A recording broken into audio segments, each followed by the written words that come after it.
భీమా కోరేగాం విజయ్ దివాస్ 203 సంవత్సరాలు గడిచిన చర్చకు స్వాగతం సార్.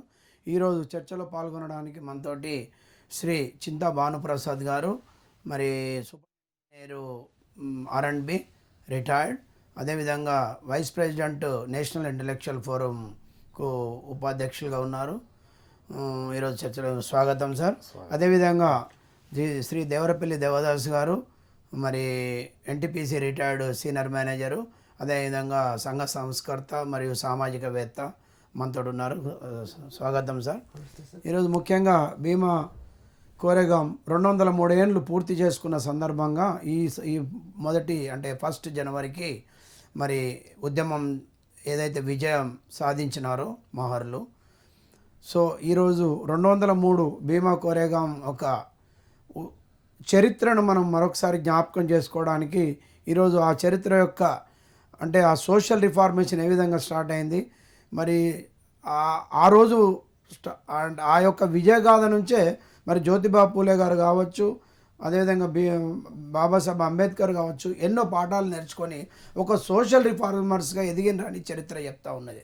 కాబట్టి ఒక చరిత్రలో ఒక మెయిన్ ఘట్టమైనటువంటి ఈ భీమా కోరేగాం యొక్క ఉద్యమం ఏదైతే మరి పోరాటం ఉందో, మహర్లు పీష్వాలపై ఏ విధంగా అయితే పోరాటం చేసి విజయం సాధించినరో, మరి దాన్ని ఈరోజు అంటే ఆ చరిత్ర, ఆ యొక్క విరోచిత గాథ, అది అంటే ఒక 28,000 మంది పీష్వాల పైన వాళ్ళకు సైన్యం కావచ్చు, వాళ్ళ యొక్క మొత్తము మంది మార్బలం అంత పెద్ద సైన్యం మీద 500 మంది మరి మహర్లు మరి ఒక దృఢ సంకల్పంతో మరి ఒక విజయం సాధించినారు.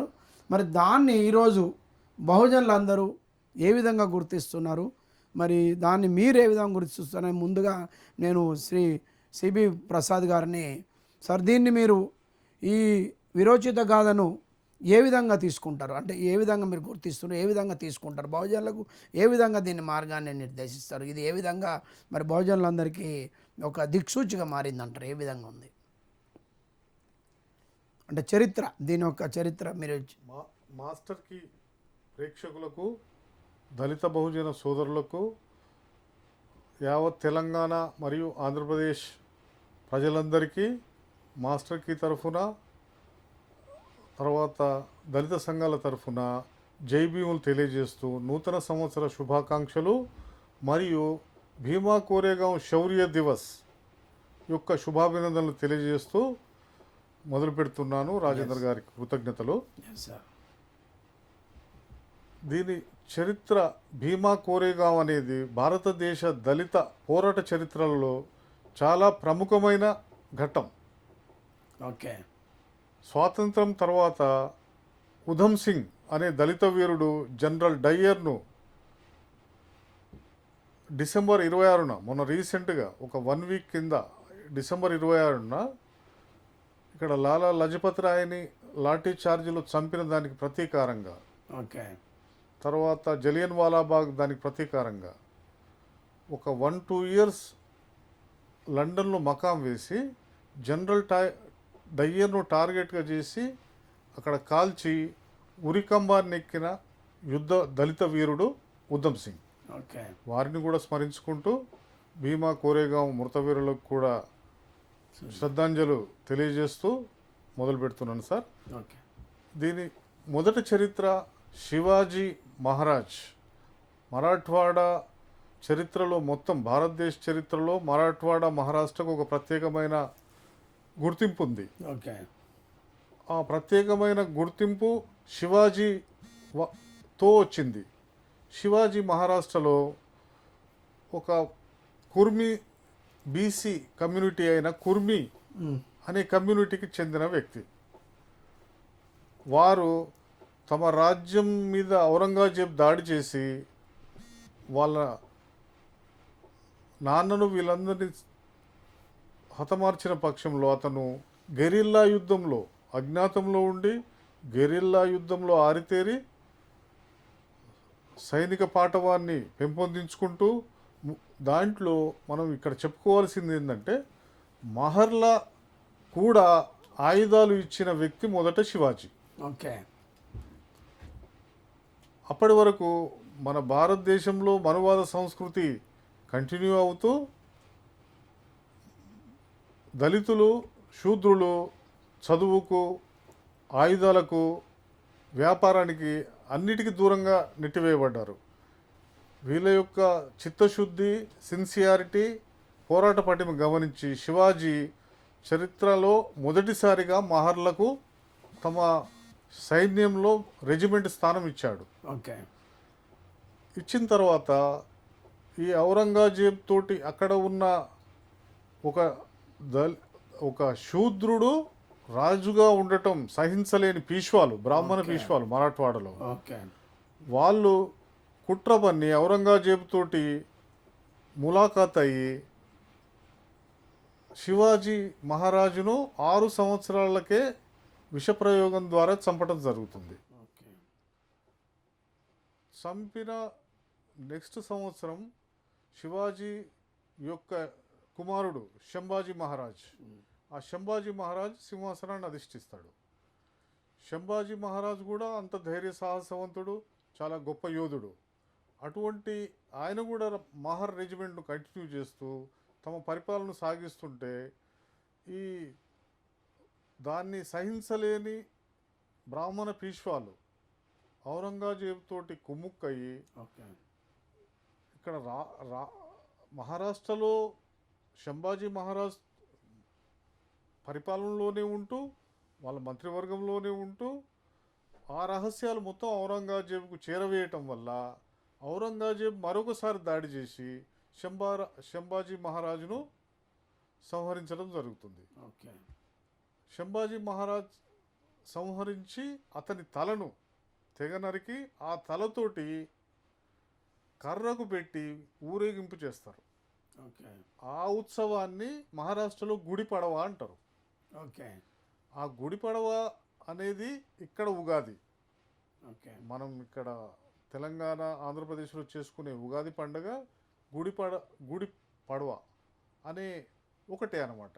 అంటే ఆ రోజు బ్రాహ్మణ పీష్వాలు మహారాష్ట్రలో ఇక్కడ కూడా మన దగ్గర అదే సంస్కృతి ఉండే. ఓకే. ఆ రోజు కర్రకు చెంబు కట్టి దానికి ఎర్ర వస్త్రం చుట్టి, అంటే తల ఓకే. లాగా చుట్టి దాన్ని ఊరేగింపుగా బ్రాహ్మణులు మొత్తం నగరంలో సంచరిస్తారు. ఓకే. అది గుడి పడవ. దాని యొక్క చరిత్ర శంభాజీ మహారాజ్ తల నరికి మేము విజయం సాధించినామనే గుర్తింపుగా. కాబట్టి ఉగాది అనేది శూద్రులకు, దళితులకు చాలా చాలా విచారకరమైన రోజు. అది మన పండగ కాదు.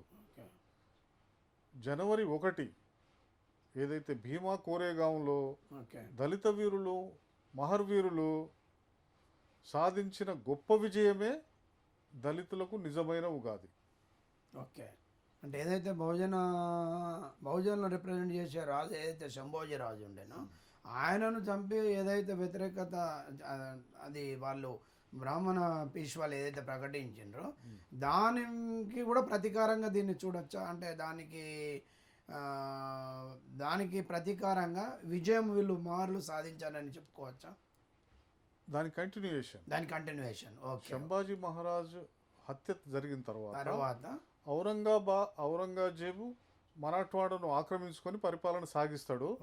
వాళ్ళతోటి కుమ్ముక్కైన బ్రాహ్మణ పీష్వాలు సామంతరాజులుగా పరిపాలన చేస్తారు. సో అప్పుడు కానీ మహర్లకు కొంచెం మేల్కొల్పు చైతన్యం వచ్చి మా మీద ఇంత దాడులు జరుగుతున్నాయి, శంభాజీ మహారాజును కూడా చంపేశారు అని వీళ్ళు నడుము కట్టి అంటే ఒక చైతన్యవంతంగా బ్రిటిష్ సైన్యంతో కూడా మాట్లాడి పీష్వాల మీద యుద్ధానికి ప్రకటించింది అంటారా మీరు? శంభాజీ మహారాజు యొక్క హత్య తర్వాత శంభాజీ మహారాజు మృతదేహాన్ని ముక్కలుగా నరికేసారు, కాలువలో పడేసి అక్కడ ఉన్న మహర్లకు హెచ్చరిక జారీ చేసిండ్రు.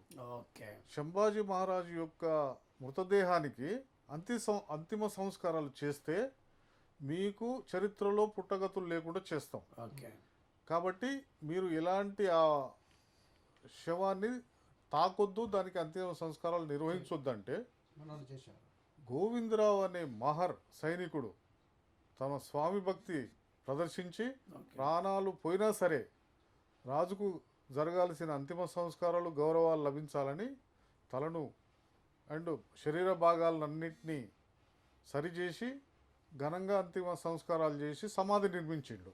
ఓకే. ఓకే. ఆ సమాధి నిర్మించింది తెలుసుకున్న బ్రాహ్మణ పీష్వాలు గోవిందరావును కూడా హత్య చేస్తారు. ఓకే.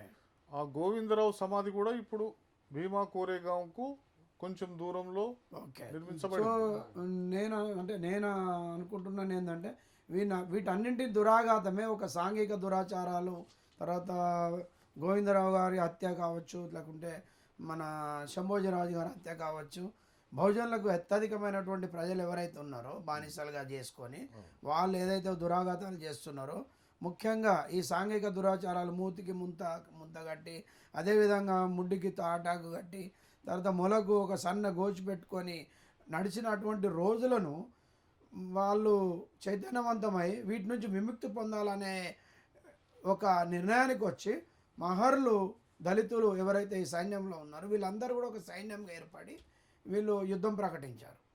సార్ దేవదాస్ గారు మీరు చెప్పండి, దీన్ని బహుజనులు ఏం నేర్చుకోవాలి దీని నుంచి?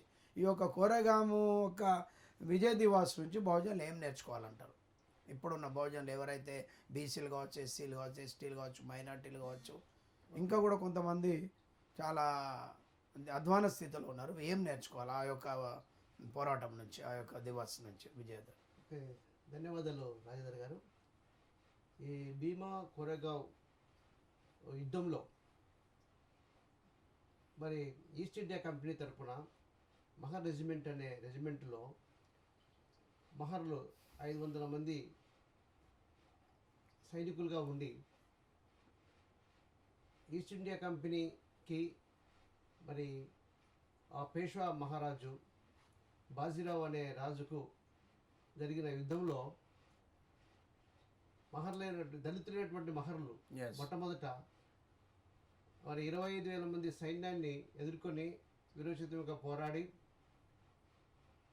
ఆంగ్లేయులకు ఈస్ట్ ఇండియా కంపెనీ తరపున పోరాడి విజయం సాధించారు.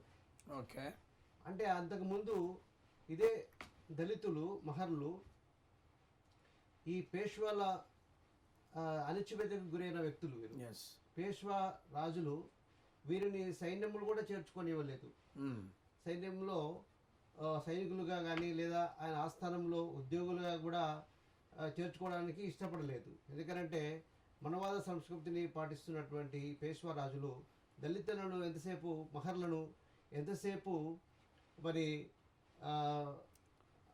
మరుగుదొడ్లు క్లీన్ చేయడము లేదా ఇటువంటి పనులకే వాడుకునేవారు, కానీ వారికి సైన్యంలో చేర్చుకొని ఒక యుద్ధాలు చేసే అవకాశం వారికి కనిపించలేదు.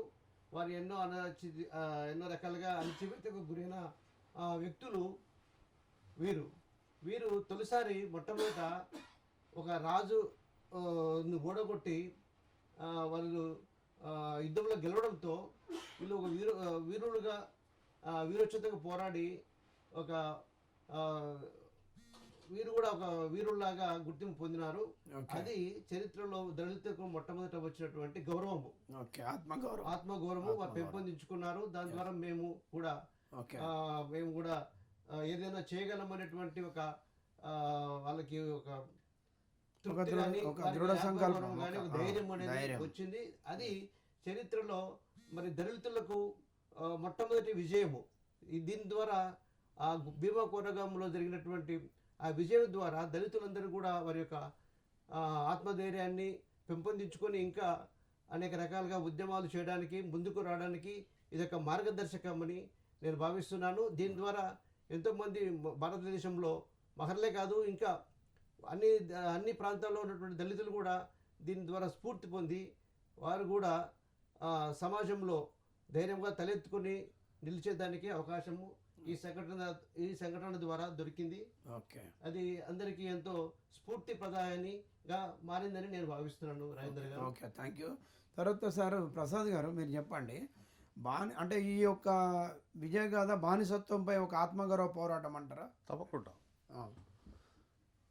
అంటే కొన్ని వేల సంవత్సరాల సంఖ్యల బానిసత్వంలో ఉన్న మగ్గుతున్నటువంటి దళితులు, మహర్లు ఏదైతే విజయం సాధించారో దీన్ని ఒక ఆత్మ గౌరవ విజయంగానే మనం తీసుకోవాలి. 3000 సంవత్సరాలు సింధు మూలవాసులైన శూద్రులు, దళితులు అణచివేత గురవుతూ శివాజీ మహారాజ్ కాలంలో సైనికులుగా నియమించబడి తర్వాత పీష్వాల రాజ్యంలో సైనికులుగా తొలగించబడతారు. ఓకే. వీరి ఒత్తిడితోటి బ్రిటిష్లో ఉన్న మహర్ రెజిమెంట్ కూడా తొలగించబడుతుంది. ఎందుకంటారు? అంటే ఎందుకు వీళ్ళను ఆల్రెడీ సైనికులు ఉన్న వాళ్ళని ఎందుకు తొలగించారు పేష్వా మహారాజు? ఎందుకు అంటే వీళ్లకు సామాజిక గౌరవం ఇవ్వటము బ్రాహ్మణ పీష్వా రాజులకు ఇష్టం లేదు. ఓకే. వీళ్ళు ఎంతసేపు సేవక కులాలుగా మనుధర్మశాస్త్రం ప్రకారం చేయాల్సిన చాలా చిన్న కార్యాలు, ఓకే, వృత్తి కులాలు, సేవక కులాలు, ఓకే, అటువంటి చిన్న చిన్న వృత్తులు వాళ్ళకు సేవకులుగా చేయటానికి మాత్రమే వీళ్ళు ఉపయోగపడతారు. వీళ్ళు సైనికులుగా పనికిరారు అనే ఉద్దేశంతో వీళ్ళను నిరాకరించడం జరిగింది. ఓకే. తర్వాత దీనికి చరిత్రలో కూడా శివాజీ అంతటి గొప్ప వీరుణ్ణి కూడా బ్రాహ్మణ పీష్వాలు తమ పట్టాభిషిక్తుని చేయటానికి నిరాకరిస్తారు. ఓకే. అప్పుడు వేరే జిల్లాల నుంచి ఇంకో బ్రాహ్మణుని తీసుకొచ్చి అతనితోటి పట్టాభిషేకం చేస్తారు. ఆ పట్టాభిషేకానికి కూడా ఈ లోకల్లో ఉన్న బ్రాహ్మణ పీష్వాలు ఒత్తిడి చేయటం వల్ల ఆ వృద్ధ బ్రాహ్మణుడైన వేరే ప్రాంతం నుంచి వచ్చిన బ్రాహ్మణుడు కాలి బొటన వేలితోటి అతనికి వీరతిలకం దిద్దుతాడు. ఓకే. అటువంటి శివాజీకే అవమానం జరిగిన ఆధిపత్య రోజులలో మహర్లను తమ రెజిమెంట్ నుంచి తీసేసి తర్వాత బ్రిటిష్ వాళ్ళను కూడా ఒప్పించి వాళ్ళను కూడా తీసేయటం జరిగింది. అది కంటిన్యూస్గా కొనసాగింది. తర్వాత 1818లో అటువంటి అణచివేతకు అంటే ముడ్డికి తాటాకు, మూతికి ముంత ఉండి, ఇంకో విషయం ఏంటంటే వాళ్ళు పగలు 12 గంటలకు మాత్రమే బయటికి వెళ్ళాలి. ఎందుకు? 1 గంటకు, 3 గంటలకు, 5 గంటలకు, మార్నింగ్ 10 o'clock బయలుదేరితే వాళ్ళ నీడ కూడా వేరే వాళ్ళ మీద పడుతుంది. అంటే మహర్లు, దళితులు, శూద్రుల యొక్క నీడ కూడా అగ్రవర్ణాల మీద పడొద్దనే అంత దుర్మార్గమైన ఆచారాలను పాటించి ఈ దళిత జాతిని, శూద్రవర్ణాలని అణచివేయటం జరిగింది. ఓకే.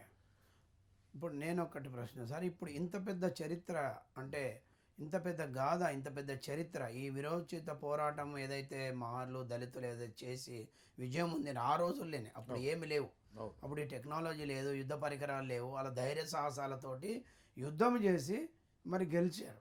మరి ఇప్పుడు మన వాళ్ళు అంటే మీ అంటే ముఖ్యంగా బహుజనులు మరి ఇంకా కూడా ఎందుకు నేర్చుకోవడం లేదు? అంత హీనాతీనంగా చూడబడే బహుజనులు ఎవరైతే శూద్రులు, బీసీలు కావచ్చు, ఎస్సీలు కావచ్చు, ఎస్టీలు కావచ్చు, మైనార్టీలు కావచ్చు, అందరూ శూద్రులే. మనుష ధర్మశాస్త్రం ప్రకారం వీళ్ళందరూ కూడా శూద్రులే. సో ఈవెన్ ఓసీలు అనేట వాళ్ళు కూడా కొంతమంది శూద్రుల కిందనే వస్తున్నారు. రెడ్డి కమ్మ కూడా శూద్రులే.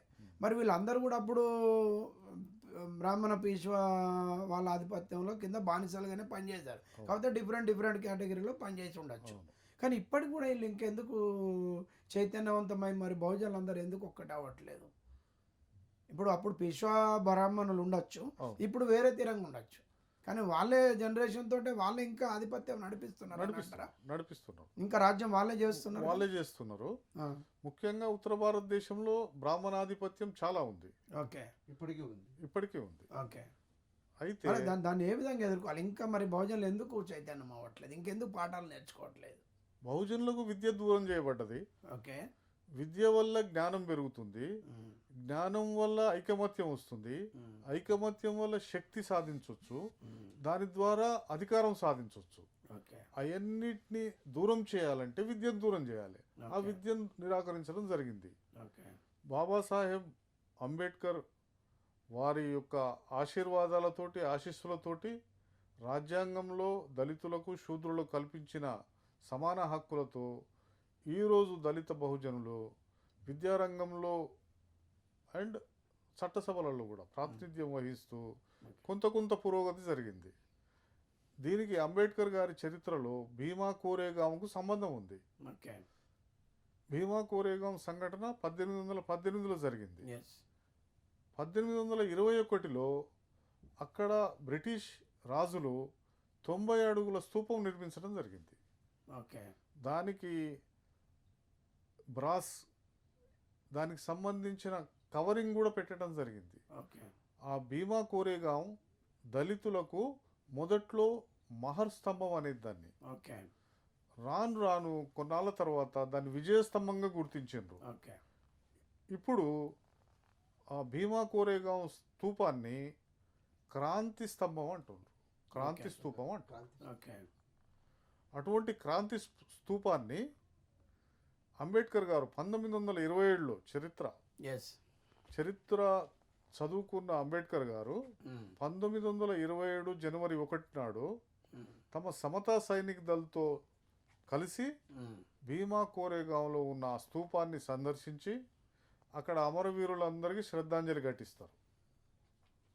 అదే ఇప్పటికీ అంటారు. అంటే దాదాపు ఈ మొదటి అంటే న్యూ ఇయర్ 1 జనవరి రోజు విజయం ఏదైతే మనం జరిగిందో విజయం, సో దాన్ని వాళ్ళు అక్కడ ఇప్పుడు విజయ్ దివాస్గా పాటిస్తూ దాదాపు ఒక 20 లక్షల మంది అంటే ఈ బహుజనులందరూ కూడా అక్కడికి వచ్చి పండగలాగా చేసుకొని వాళ్ళ చరిత్రను వాళ్ళు నెమరు వేసుకునే ఒక పండగలాగా చేసుకుంటారండి. ఇది జరుగుతుంది.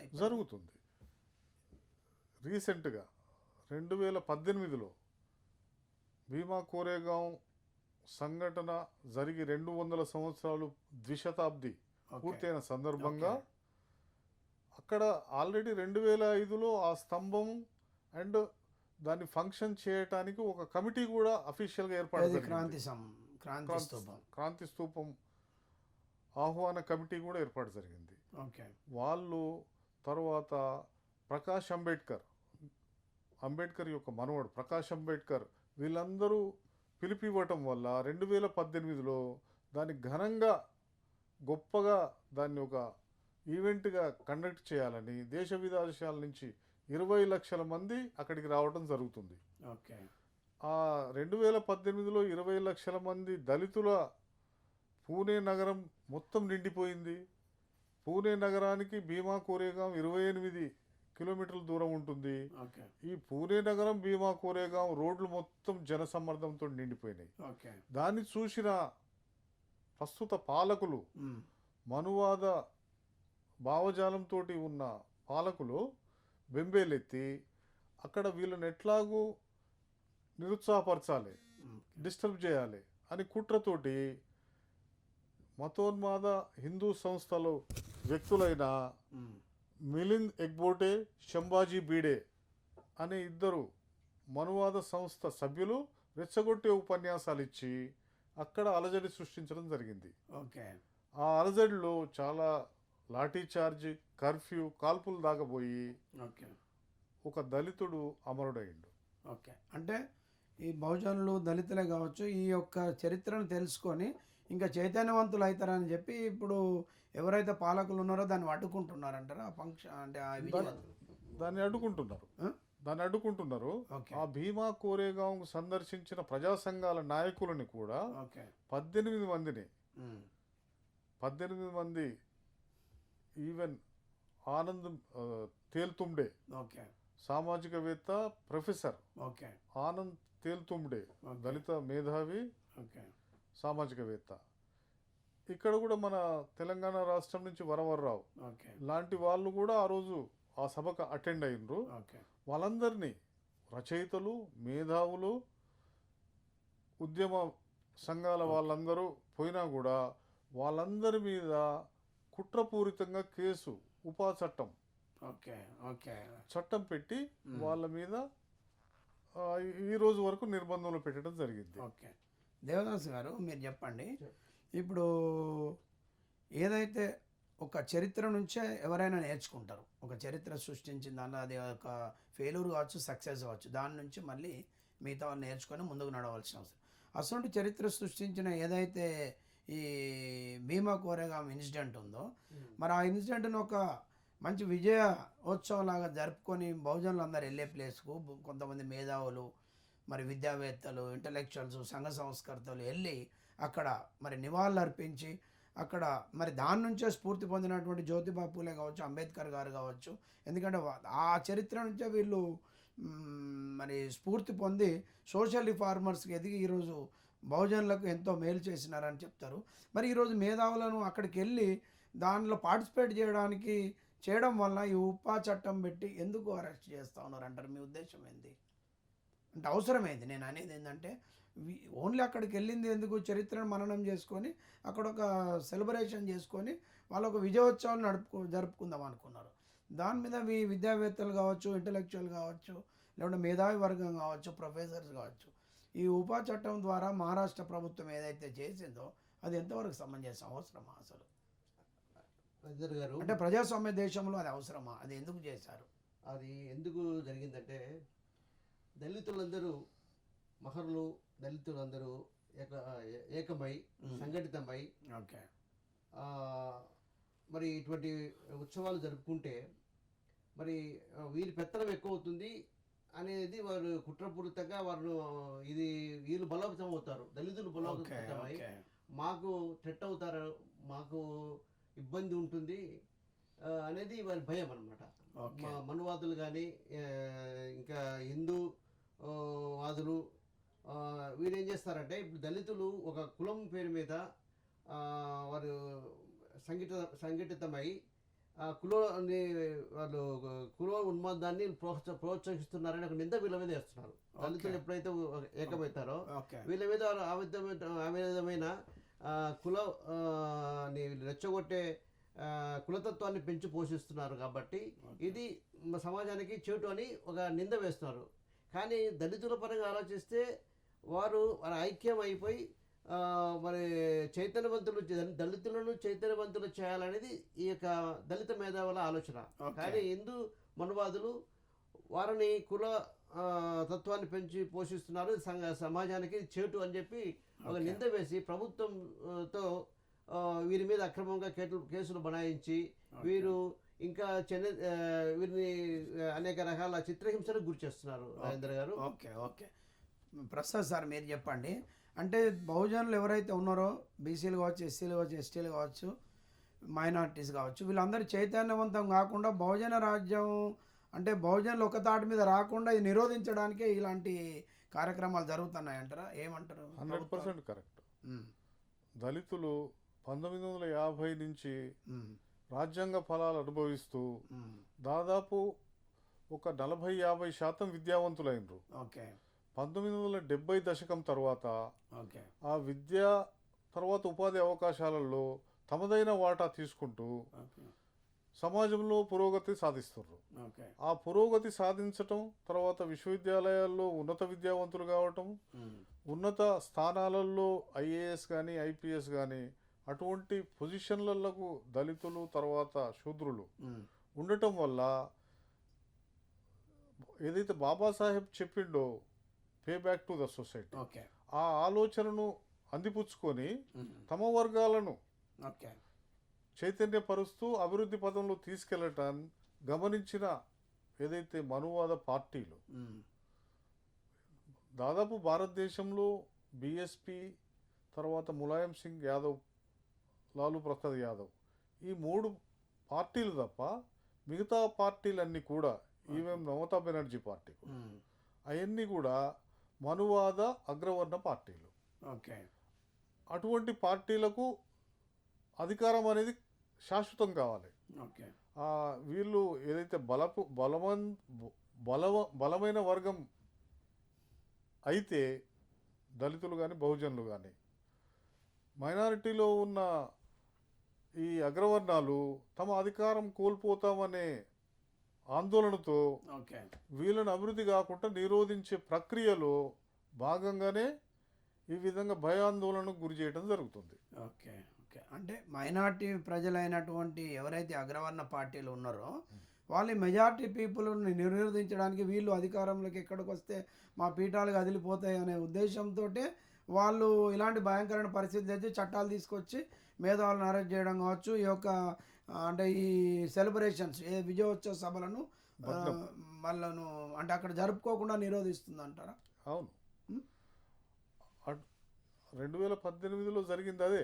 ఓకే ఓకే 2018లో మొదట దాన్ని గమనించిన ఇద్దరు అతివాద హిందూ సంస్థ సభ్యులు ఓకే రెచ్చగొట్టి ప్రసంగాలు చేయటం వల్ల ఓకే దళితులకు ఆత్మగౌరవం ముందే చాలామంది దళితులు ఏకీకృతమైందో ఓకే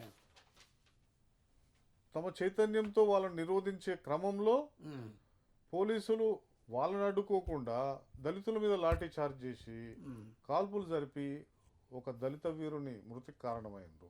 ఓకే ఇవన్నీ భయోభ్రాంతుల్ని చేసి తమ గుప్పిట్లో పెట్టుకొని, అంటే ఇక ముందు మీరు ఏమన్నా ఇటువంటి ర్యాలీలు కానీ ఐక్యత అయ్యే కార్యక్రమాలు చేపడితే మీ యొక్క పరిస్థితి కూడా ఈ విధంగానే జరగబోతుంది అని ఒక హెచ్చరికగా 2018 సంఘటనని మనం తీసుకోవచ్చు.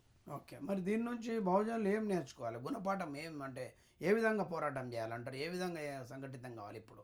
ఎందుకంటే అప్పుడు ఒక 500 మంది 200 సంవత్సరాల ముందే మరి అంత విరోచితంగా పోరాడి ఒక విజయం సాధించిన వాళ్ళు, దాని నుంచి కావచ్చు ఇప్పుడు చేస్తున్నటువంటి ఈ ప్రభుత్వాలు మనవాద పార్టీ మీరు చెప్పినట్టుగా ఏవైతే హింసాత్మక చట్టాలు తీసుకొచ్చి అరెస్టులు చేయడము, తర్వాత ఈ యొక్క విజయ సభలు జరగకుండా, విజయోత్సవ సభలు జరగకుండా ఇదాన్ని నిరోధిస్తున్నాయో, మరి దీన్ని ఏ విధంగా ఎదుర్కోవాలి, ఏం నేర్చుకోవాలి వీళ్ళు? దళితులే కావచ్చు, బహుజనులే కావచ్చు. దళిత బహుజనుల ముందున్న తక్షణ కర్తవ్యం ఏంటంటే తమ విద్య ద్వారా, చైతన్యం ద్వారా ఓకే అందిన జ్ఞానాన్ని ఉపయోగించి ఓకే తమ వర్గాలని ఇంకా ఐకమత్యం పెంపొందించి ఓకే రాజ్యాధికారం కోసం వీళ్ళు ఏం చేయాలనో, ఓకే అగ్రవర్ణ పార్టీలు సహజంగా తమ అధికారం నిలబెట్టుకోవడానికి ఇప్పుడు బలంగా ఉన్న బీసీలను, ఎస్సీ ఎస్టీలను చీలికలు పీలికలుగా చేస్తున్నారు. ఎస్ ఒక బీసీ వర్గం ఉందంటే దాంట్లో 116 కులాలు, కుల వైజ్గా వాళ్ళకు సంఘాలు పెట్టమని వీళ్ళే ప్రోత్సహిస్తున్నారు. కుల వైజ్గా సంఘాలకు 2 ఎకరాలు ఎకరం అనే భూమి కేటాయించి మున్నూరు కాపు భవన్, పద్మశాలి భవన్, ఎస్సీ భవన్, ఓకే మాల భవన్, ఓకే తర్వాత బంజారా భవన్ లాంటి కేటాయించి 5-10 కోట్ల రూపాయలు కూడా ప్రభుత్వాలు కేటాయించి ఏదైతే కులాల వారీగా చీలిపోవటానికి ప్రోత్సహిస్తున్నారు. ఎస్ దాన్ని గమనించి అటువంటి ప్రలోభాలకు లొంగకుండా బహుజనులు, విద్యార్థులు, ఉద్యోగులు, విద్యావంతులు ఎస్ అందరూ కూడా తమ అధికారం కోసం, ఇప్పటికే 70 సంవత్సరాలు 73 సంవత్సరాలు పూర్తయింది, ఓకే చాలా విలువైన సమయం మనం కోల్పోయాం. ఇప్పటికి కూడా అధికారం సంపాదించడానికి బహుజనులు ఐక్యం కాకపోతే ఇంకా 70 సంవత్సరాలు కావచ్చు. ఓకే కాబట్టి ఇప్పుడున్న చైతన్యంతో తమ వర్గాలను శాంతియుతంగానే చైతన్యపరిచి ఓటు చైతన్యం తీసుకురావాల్సిన అవసరం ఉంది. ఓకే ఆ ఓటు చైతన్యం ద్వారానే అధికారం వస్తుంది. తమ ప్రాంతంలో ఉన్న సర్పంచులను ఎన్నుకోవచ్చు, మండలాధ్యక్షులను ఎన్నుకోవచ్చు, జడ్పీ చైర్లను ఎన్నుకోవచ్చు, ఎమ్మెల్యేలను, ఎంపీలను కూడా ఎన్నుకొని చట్టసభలు పంపితే సరి అయిన ప్రాతినిధ్యం ఉంటుంది. దామాషా ప్రకారం ఓకే 85% ఉన్న బహుజనులకు 85% ప్రతినిధులు చట్టసభలలో లేరు. ఓకే ఎస్సీలకు రిజర్వేషన్ రాజ్యాంగం ప్రకారం కల్పించిన చట్టం ఉంది కాబట్టి 15 మంది ఉన్నారు, ఎస్టీలకు 7% ఉన్నారు. కానీ బీసీలకు 54% ఉన్న బీసీలకు 10% కూడా ప్రాతినిధ్యం లేదు చట్టసభలలో. ఓకే కాబట్టి ఇటువంటి భీమా కోరేగాం లాంటి సంఘటనల ద్వారా ముఖ్యంగా బీసీ సోదరులకు నేను చేసే విజ్ఞప్తి ఏంటంటే ఓకే తమ ముందున్న కర్తవ్యాన్ని గుర్తించి ఎక్కువగా నష్టపోతున్నది బీసీలే. కాబట్టి తమ రాజ్యాధికారంలో అధికార ఫలాలను, సమాజపరంగా లభిస్తున్న అవకాశాలను అందిపుచ్చుకోవటానికి